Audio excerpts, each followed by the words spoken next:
নমস্কার, আমার আরও একটি নতুন ভিডিওতে সবাইকে স্বাগত জানাই। আজকের এই ভিডিওটা বেশ কিছুদিন আগের ভিডিও। আর দেখুন সকাল সকাল উঠে কি সুন্দর একটা ফুলের দেখা পেয়েছি।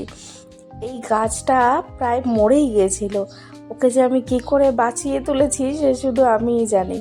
তো এত সুন্দর একটা ফুল যখন ফুটেছে, মনটা ভীষণ ভালো লাগছে আজকে সকালের।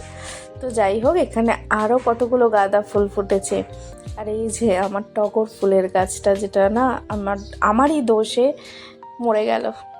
তো যাই হোক, সেই সময়কার ভিডিওটা করে রেখেছিলাম বলে টগর ফুল, অপরাজিতা ফুল, এই গাছগুলো না একদম মরে গেছে আমার।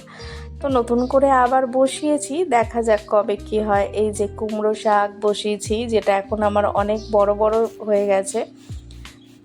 তো প্রথমেই সকালবেলা উঠে গাছে জল দিয়ে দিচ্ছি, কারণ সারাটা দিন এরা এত রোদের তাপ সহ্য করে। তো সকাল সকাল উঠে জল না দিলে এই গাছগুলোকেও বাঁচানো সম্ভব হবে না।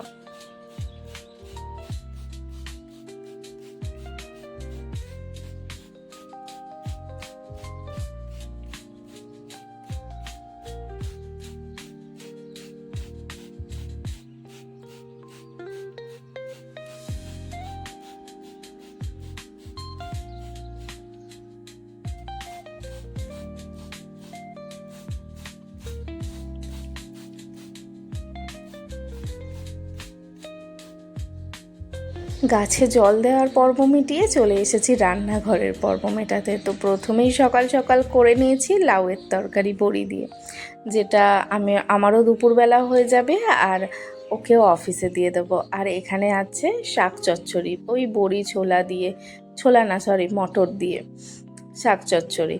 আর এদিকে ব্রেকফাস্টও রেডি করে নিচ্ছি, একটু ওটস, ওই কলা আর আপেল দিয়ে, ব্যাস আর কিছু না। তো ও চলে যাওয়ার পর আমি বাকি কাজগুলো সেরে নেব।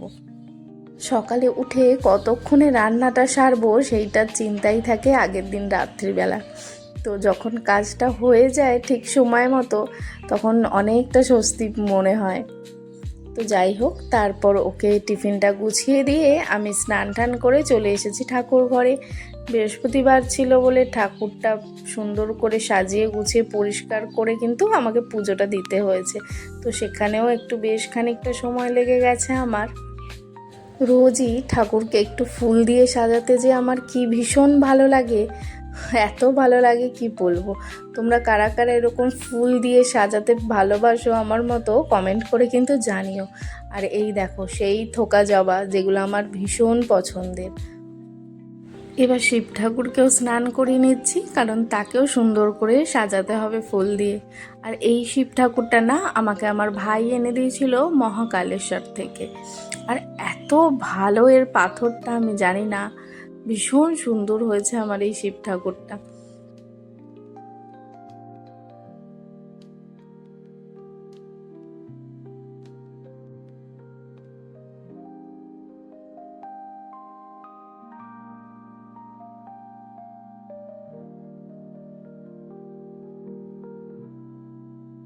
তো পুজো সেরে লাঞ্চ করে নিয়েছিলাম আজকে তাড়াতাড়ি, কারণ আজকে ছিল আমার বাড়িতে একটু ঝালমুড়ি পার্টি। তো তার জন্য দেখুন বিকেলই সবাই চলে এসেছে। এই যে রিমা আছে, নিন্নি আছে, নিন্নি তো আমার ভীষণ পছন্দের। এদিকে লাড্ডু আছে, সুপ্পু আছে, আর এদিকে আছে নিন্নির মা, যে ভীষণ পরিমাণে ডান্স করতে ভালোবাসে। আর নিন্নির মা না ভীষণ চঞ্চল একটা মেয়ে, আর ভীষণ সবাইকে আপন করে নিতে ভালোবাসে। আর এদিকে আমি পকোড়া বানানোর জন্য একদম ব্যাটার তৈরি করে দিয়েছি। তো পকোড়াগুলো এদিকে ভাজা চলছে একে একে, আর সাথে থাকছে ঝালমুড়ি। সবাই সবার মতন করে পার্টি দিচ্ছিল, তো আমি ভাবলাম আমি একটু ঝালমুড়ি পার্টি দিই, মানে ওই আমাদের বাংলার মতো ঝালমুড়ি পার্টি। আর সাথে আছে স্প্রাইট, আর এদিকে ঝালমুড়িও মাখা চলছে জোর কদমে। আমাদের পার্টি হোক আর যাই হোক, বাচ্চাগুলো কিন্তু ভীষণ আনন্দ করে। তো যাই হোক, এরা এদিকে ভীষণ মজা করছিল, ওদিকে গুগলুও আছে, আর এদিকে আমাদের ঝালমুড়ি মাখা হচ্ছে। ঝালমুড়ির সাথে একটু আলুর চপ বা বেগুনি হলে কিন্তু ভীষণ জমে যেত, কিন্তু এখানে তো সেই সব পাবো না। তো তাই জন্যই একটু পকোড়া করে নিয়েছিলাম। ঝালমুড়িতে যেটুকু সামান্য আয়োজন করেছি তার মধ্যে আছে পেঁয়াজ, শসা, টমেটো, আলু সেদ্ধ, ছোলা মটর সেদ্ধ আর লঙ্কা, আর সাথে পরে দিয়ে দিয়েছিলাম সর্ষের তেল। আর এখানে ভাবছি একটু আম তেল হলে কিন্তু ভীষণ জমে যেত, কিন্তু আমার কাছে আম তেল ছিল না। আর আর এদিকে রিমা একে একে সবাইকে ঝালমুড়ি কিন্তু দিয়ে দিচ্ছে, আর সাথে পকোড়া। আমি না ঝালমুড়িতে একটু চানাচুরও দিয়েছিলাম, যেটা আমি বলতে ভুলে গেছি।